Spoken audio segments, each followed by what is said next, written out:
एक बार एक छोटी बहन बहुत दिनों बाद अपनी बड़ी बहन के घर मिलने गई।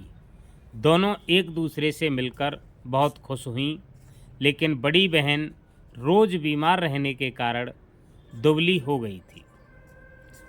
छोटी बहन को उसकी सूरत देखकर चिंता हुई। पूछा, तू इतनी दुबली कैसे हो गई है?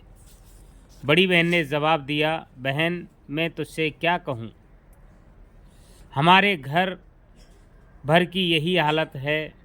महीने भर से तुम्हारे जीजा जी की तबीयत भी कुछ ख़राब रहती है। डॉक्टर कहता है कि जिगर मंद हो गया है, मतलब हृदय की जो गति है वो कम हो गई है। मैं अभी बुखार से उठी हूँ।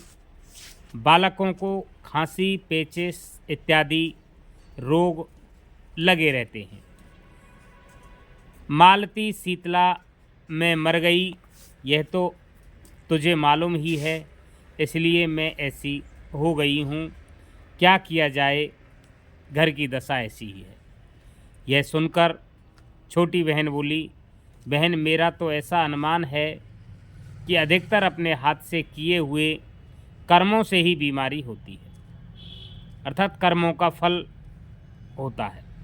देख, मैं तुझे कब से लिखा करती थी कि तू मालती को टीका लगवा दे, पर तूने कुछ ख्याल नहीं किया और अंत में है वह बेचारी मर गई। देख, इन बालकों के शरीर में भी कितना मैल है। ये नंगे उघारे फिरते हैं, खाने पीने में भी किसी नियम का पालन नहीं करते। सांझ को तू इन्हें टहलने के लिए भेजती है या नहीं भेजती होगी, इसलिए तुम्हारे घर में हर समय बीमारी पड़ी रहती है।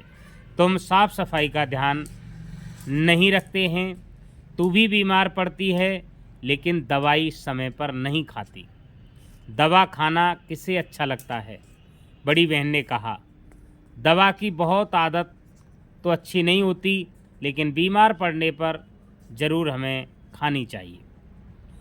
यदि तूने समय पर कुनैन खाया होता तो इतनी तकलीफ़ तुम्हें नहीं हो पाती। तेरी ही वजह से चुन्नी भाई बीमार पड़े हैं। तू बीमार है, इसलिए वे बाहर नहीं जाते, मन में उदास रहते हैं। इससे खाया हुआ अन्न पचता नहीं है। सच पूछे तो मुझे तेरा यह घर जरा भी पसंद नहीं आया, छोटी बहन ने कहा।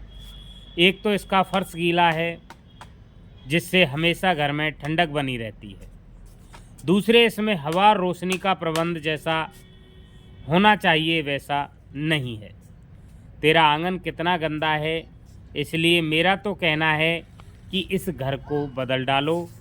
किराया 5 रुपये अधिक देना पड़े तो अच्छा है, अंत में महंगा सस्ता क्या देखना पड़े।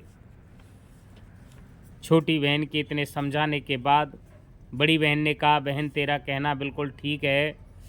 अब मुझे भी ऐसा मालूम होता है कि अपने दोस्त से ही मैं इतने दिन तक बीमार रही और अभी तक बीमार हूँ। मैं कल ही घर बदल डालूँगी, लेकिन मुझे यही ख्याल होता है कि जहाँ मैं जाऊँ वहीं मेरा भाग्य मेरा साथ जाएगा। ये बात जब बड़ी बहन ने कहा तो छोटी बहन ने कहा, बहन नए घर में कुछ तो बीमारी पहुँचेंगी ही, इसे अपनी अभी तक की भूलों का पुल समझना। वहाँ पहुँचने पर तंदुरुस्ती में बहुत अंतर पड़ जाएगा, इसलिए तू भाग्य के दोष निकालना छोड़ दे। अपना किया ही अपनों को भोगना पड़ता है, अर्थात व्यक्ति का जो भाग्य है वो कर्म से बदल जाता है। कर्म करने से भाग्य में निश्चित ही परिवर्तन होता है, और हम हाथ पर हाथ धर करके बैठे रहेंगे तो हमारा भाग्य दिन प्रतिदिन बदलाव की स्थिति में होगा। इसलिए मित्रों, याद रखें, हमें कर्म पर अधिक ध्यान देना चाहिए, क्योंकि कर्म से ही भाग्य बनते हैं। जब हम कर्म ही नहीं करेंगे तो हमारे भाग्य कहाँ से बनेंगे। साथियों, कहानी को आपने अंत तक सुना, इसके लिए बहुत बहुत धन्यवाद। कहानी को सुनने के बाद एक बार शेयर ज़रूर करें।